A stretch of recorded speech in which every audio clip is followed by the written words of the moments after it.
What last word? Never mind. Move on. Integration. Integration. What integration tells you is it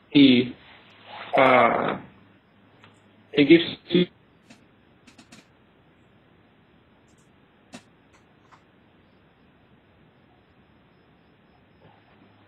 so if you're doing a proton, which is hydrogen, you're doing a hydrogen NMR, the integration will tell you how many hydrogens are in that molecule. And if you know how many hydrogens, then you can know how many carbons you got and how many different functional groups are in the molecule. And functional groups are, right after the name implies, it gives the molecule a function, whether it's to work as an acid or a base or as a alkene, which is good for making chains, or a carbohydrate for that matter. Okay. Figure 8 is an example of how integration works, which is by a stepwise function. All right, so just kind of looking at this. Mm-hmm. These are the chains. What the slide 18 refers to is that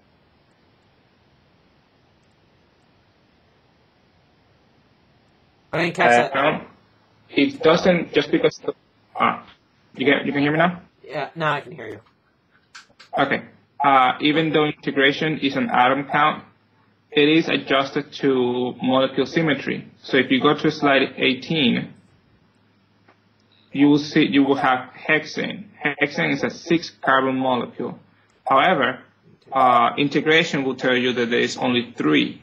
1, 2, 3. Oh. And the reason for that is because the molecule is symmetrical. So the carbons with the same color and number will appear with the same peak, while the ones with a different color and number will have their own group of peak. So let's take, for example, hexane. It has 3 pairs of carbons, so you will see 3 peaks only.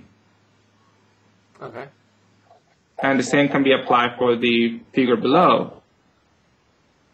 The molecule is perfectly symmetrical. You split it. If you split it in the carbon in the middle, so you only see 2 peaks instead of 3.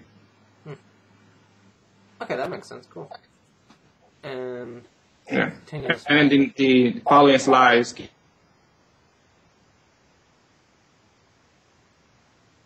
Didn't catch that, Jose. Huh? I didn't catch that. What did you say? Thumbs up. This slide represents the technique that scientists use to capture the NMR readings. They place it in a tube and it's spun, sends out a magnetic field at constant strain and varying frequencies. The spectrum it records the emitted radio. Yes. So we send out the signal and then it bounces back to us.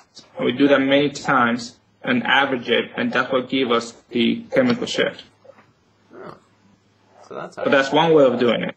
The next slide tells you the latest way of recording an NMR, which is you just send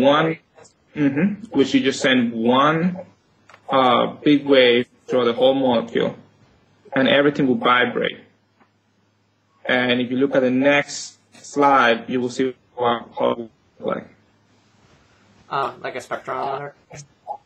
Yes.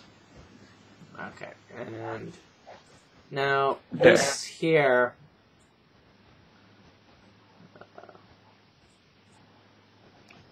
So this is the frequency? Yes, that's the frequency. Okay. And that's how it looks like after you send the wave. The computer in the NMR spectrometer is going to grab that and contract it to each individual signal to produce the picture to the side. Oh, okay. So that's how you determine the chemical makeup. Yeah. All right. So you have a lot of noise, and then you unravel the noise and pick out the common atoms, put them together, and place them in there after a shift. And that's NMR. Awesome. Well, thank you very much, Jose. No problem. All right, hold on for a second. Just...